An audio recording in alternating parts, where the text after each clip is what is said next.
तो क्या हाल है भाइयों, आज फिर तुम लोग की रिक्वेस्ट पे आ गई वीडियो बॉयज की होटल गैदरिंग के ऊपर। सालों इतनी रिक्वेस्ट तो मैंने आज तक अपनी किसी बच्ची की पूरी नहीं की जितनी मैं तुम लोग की करता हूँ। खैर मानो ना मानो, उधर के लड़कों की आधी जिंदगी पठान की चाय के होटल पे गुजरती है। हाँ, एक टाइम पे तो मेरा खुद का खाना पीना आगना सोना सब होटल पे ही होता था। अब थोड़ा कम कर दिया होटल पे बैठने के, कामों में बिजी हो गया। और अब हम जब भी होटल पे बैठते हैं तो एक गाना सुनाई देता है, उसके बाद ऑटोमेटिकली आज भी मेरे ख्यालों की तपिश जिंदा है, मेरे गुफ्तार की देरी न रविश जिंदा है। खैर ये बॉयज की होटल गैदरिंग भी बहुत अलग अलग तरह की होती है, जिसमें सबसे पहले नंबर पे आती है गेम्स खेलने वाली बैठक, जो सारा दिन होटल पे बैठ के गेम्स खेलते रहते हैं, जैसे लूडो, चेस या फिर पत्ते। हाँ, इतने फारिग थे पूरी रात 4 बंदे 2-2 बंदों की टीम बना के लूडो खेलते रहते थे। एक बार तो मैं इतना हो गया था कि अकेला बैठ के सांप सीढ़ी खेल रहा था। दोस्त परेशान हो गए थे कि ये कौन से सूखे नशे कर लिए तूने जो आपस में बैठ के पता नहीं किसके साथ खेल रहा है। मुश्तबा इन्होंने आज चर्च के बहुत ज्यादा नशे कर लिए हैं, जिसकी वजह से ये अकेले लूडो में सांप सीढ़ी खेल रहे हैं। और ये 6 घंटे बाद का मंजर है, ये अभी भी मुसलसल खेले जा रहा है। 2 दिन हो गए भाई, और तो तब चलती है जब इस गेम में भी कोई चीटिंग करता है। अब मैंने बहुत टेबलें उल्टाई है इस मामले में। नहीं तो कौन सा तेरे खानदान की औरतें दाव पे लगी हुई हैं जो तू उस गेम में हार जाएगा, जीतने पे तेरे को हम झाड़ों का हार पहनाएंगे। अबे फन के लिए खेल रहे गेम, लेकिन इसमें भी तो चीटिंग करनी है। मेरी एक से खानदान से है तू साले। और फिर आती है फुप्पो वाली गैदरिंग, जहाँ पे कुछ लोग जिन्होंने अपनी जिंदगी में कुछ नहीं उखाड़ा, 18 साल के ऊपर हो गए, फिर भी अपने बाप के पैसों में पड़ रहे हैं। साले रात को चिकने बन के शीशे के सामने खड़े होकर टिकटॉक बना रहे होते हैं, लेकिन फिर भी सारा दिन होटल पे बैठ के दूसरों को जज करते रहते हैं कि तुम काम क्या करते हो, उससे कितने पैसे कमाते हो, फिर इन पैसों को कहाँ उड़ाते हो, शादी हो गई तुम्हारी, अरे क्यों नहीं हो यार, अभी तक तो कर लेनी चाहिए थी। अच्छा, फिर शादी के बाद कितने बच्चे पैदा करोगे, क्यों रखोगे, उन बच्चों की खतरा करनी है जाके। नहीं, मुझे एक बात बता, तू क्या अपनी बहन के लिए दूल्हा राजा ढूंढने निकला है? तुझे और कोई जगह नहीं मिली अपना बहनों ढूंढने के लिए? भाई होटल पे ना सब सुकून से चिल करने आते हैं, अपना दिमाग हल्का करने आते हैं, दोस्तों के साथ थोड़ा टाइम स्पेंड कर लेंगे। उधर किसी को भी तेरी बहन में कोई इंटरेस्ट नहीं है। तो अगर तू अपनी बहन के लिए दूल्हा ढूंढ रहा है ना, तो तू गलत जगह पे बैठा है भाई।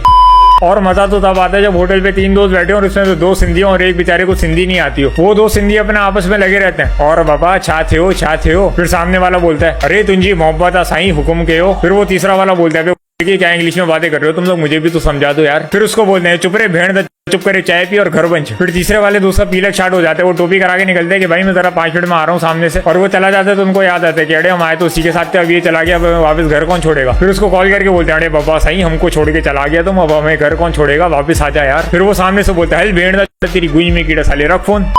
और सबसे बड़े दोस्त वो होते हैं जो नए दोस्तों के आने पे पुराने वाले दोस्तों को इग्नोर कर रहे होते हैं। अब मेरी बात तुम लोग लिख के रख लो, ऐसे लोग किसी के भी सगे नहीं होते। आज नए दोस्त के आने पे पुराने वाले दोस्तों को इग्नोर कर रहे होते हैं। कल अगर ये लोग रिलेशनशिप में भी आ जाए तो अपने गर्लफ्रेंड या बॉयफ्रेंड को छोड़ के दूसरे लड़के या लड़कियों में मुंह मार रहे होते हैं। तो सोच लो शादी के बाद तुम लोग को क्या लगता है, सिर्फ तुम्हारे साथ ही लॉयल रहेंगे? अब ये वाली टिप लड़के और लड़कियां दोनों के लिए, क्योंकि ऐसे लोग हर जगह मिल जाएंगे तुम्हें भर भर के। अब भले ये लोग अकेले में तुम लोग के साथ जितने भी अच्छे हो, लेकिन इनकी असलियत उसी वक्त सामने आती है जब इनके आसपास और भी लोग हो। अगर दूसरे दोस्तों के सामने इनका बिहेवियर थोड़ा सा भी चेंज हो गया ना तुम्हारे सामने, तो समझ जाना ये वही लोग हैं जिसके बारे में तुम्हें एमक्यू ने बताया था। और फिर लास्ट में मुझे आके कमेंट करके बताना यार, मुझे भी अच्छा लगेगा कि मेरी वजह से तुम लोग की लाइफ में थोड़े से लोग कम हो गए।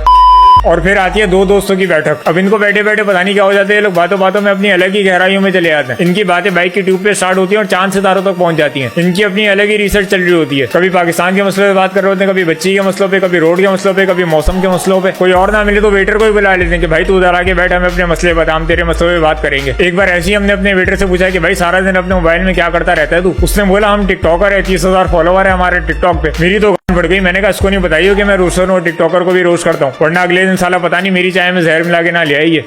और फिर आते हैं फेक प्रिटेंड करने वाले कि भाई हम तो बहुत बिजी लोग हैं, फालतू में मोबाइल में लगे होते हैं और कुछ भी नहीं कर रहे होते, सिर्फ मेन्यू खोल के बंद कर रहे होते हैं या तो फेसबुक स्क्रॉल कर रहे होते हैं। और प्रिटेंड तो ऐसे कर रहे होते हैं जैसे कि बहुत कोई जरूरी काम कर रहे हैं, जैसे पता नहीं इनकी एलॉन मस्क से डीलिंग चल रही है, उसके रॉकेट कंट्रोल कर रहे हैं ये लोग मोबाइल से बैठ के, और रात को फिर उसी के पर्सनल वाले रॉकेट पे बैठेंगे जाके। और इनको पता नहीं क्यों ऐसा लगता है कि सामने वाले को तो पता ही नहीं चल रहा है कि ये लोग फेक प्रिटेंड कर रहे हैं। अबे भाई पता सबको चल जाता है, लेकिन मुंह पे कोई भी नहीं बोलता, इसलिए मुझे भी ये वीडियो बना के बोलना पड़ रहा है। अब तुम लोग भी ऐसे लोगों को ये वीडियो दिखाते ना, तुम लोग का काम आसान कर दिया है मैंने। और फिर आते हैं वो लोग जिनसे होटल में पैसे ही नहीं निकलते। अब ये लोग पता नहीं कौन सा अपनी माँ के दहेज के लिए पैसे जमा कर रहे हैं, इनकी जेब में पैसे होते भी है लेकिन फिर भी निकालते हुए इन लोग को मौत आती है। और ऐसे लोगों के पास कभी पैसा बचता भी नहीं है, इनकी सोच ही ऐसी हो जाती है कि पैसे बचा बचा के बेचारे कंगले ही रह जाते हैं। बेटा पैसे कमाने से पहले पैसे उड़ाना सीखो, ये पैसे बचाने से पैसे नहीं आते बल्कि पैसे कमाने से आते हैं। जब इज्जत वाले काम से पैसे कमाना शुरू कर दोगे ना तो ये हरकतें नहीं करनी पड़ेंगी तुम्हें। लेकिन एक बात है, ये हरकत मैंने सिर्फ 5% लोगों को करते हुए देखा, बाकी 90% लोग तो लड़े होते हैं पैसे देने के लिए। इधर अगर रैंडमली भी तुम्हारी होटल पे किसी सलाम दुआ हो जाए ना, तो जब बिल आता है ना तो पैसे देने के टाइम वो भी तुमसे लड़ रहा होता है कि भाई नहीं छोड़ दे पैसे मैं दूंगा। ये कराची है भाई, इधर के लड़के ऐसे ही होते हैं, बड़े दिल वाले, जो थोड़ी सी भी इज्जत दे उसके लिए जान भी हाजिर है, लेकिन अगर कोई